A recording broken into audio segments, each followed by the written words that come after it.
When I think of the ADA, I'm grateful for the environmental changes that we've had, the universal design of our environment and of architecture so that doors work electronically and curb cuts and parking.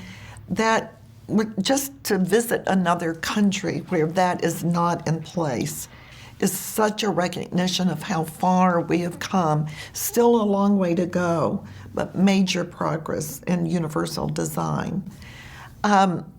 There's much more awareness of employment and the importance of employment for people with disabilities. I think that the employment gains in terms of number of people with disabilities working has not had the 30-year boost yet that we thought that it would have. There's approximately 33% of adults with disabilities working and approximately a little over 70% of people without disabilities.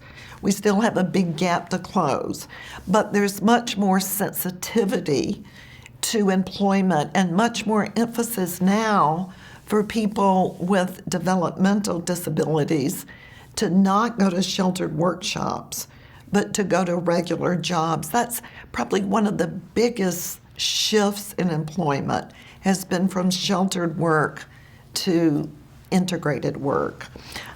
There's also changes in public accommodations of people having access to buildings and to transit that we've come a long way. Had an interesting encounter just last weekend. I was meeting with a family at a restaurant who wanted to talk about advocacy for their preschooler with autism.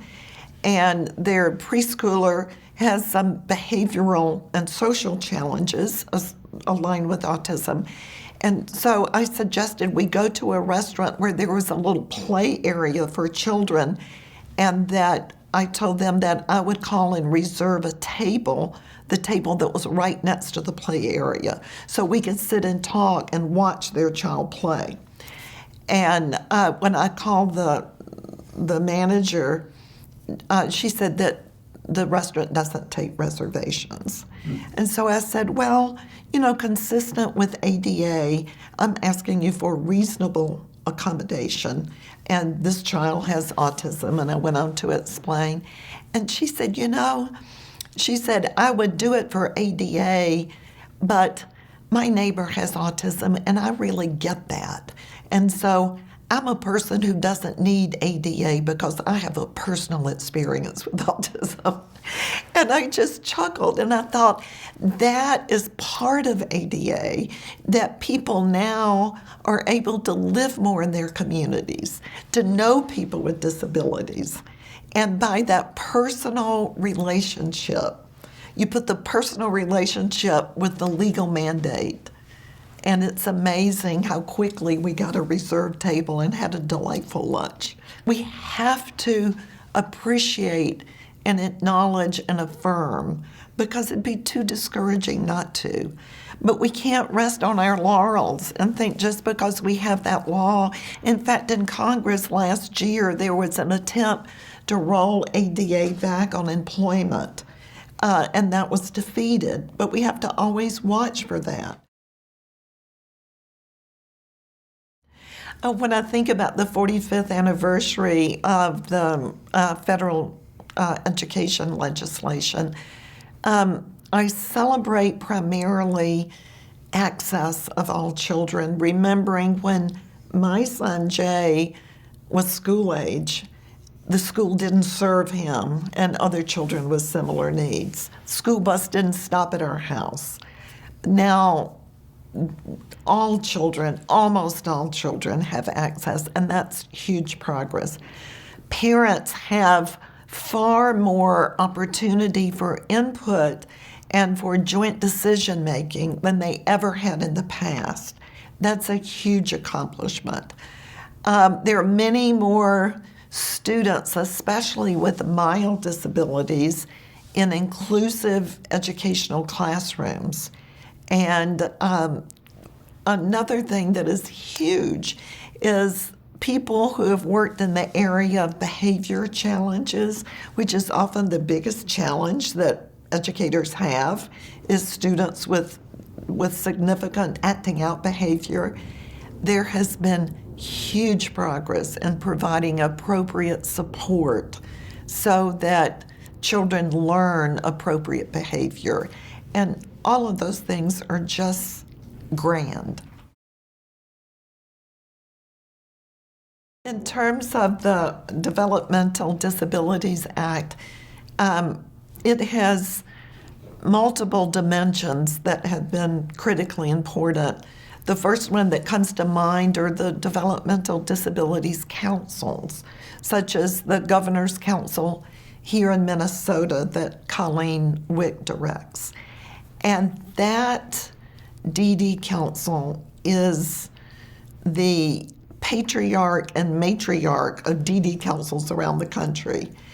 The program that was done on partners in policy making is huge in terms of its national and international impact.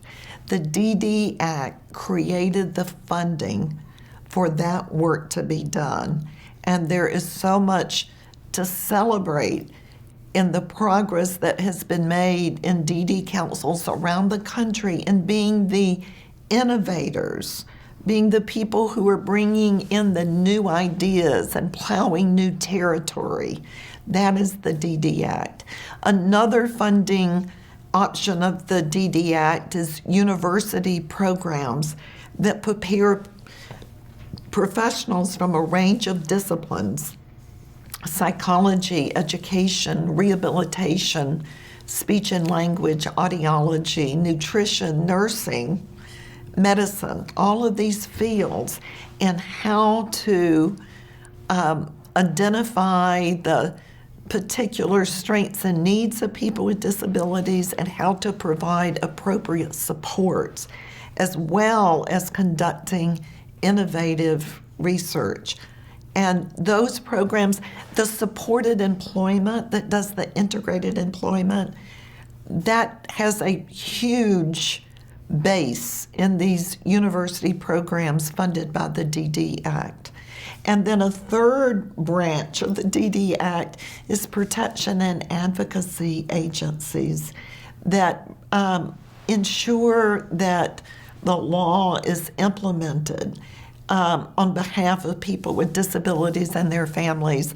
I'm working with a single mom of color now and her son with autism who has been very mistreated by the public school that he attends, where the P&A system, the protection and advocacy system, is representing her and having compensatory education for her son because the school has done wrong by him.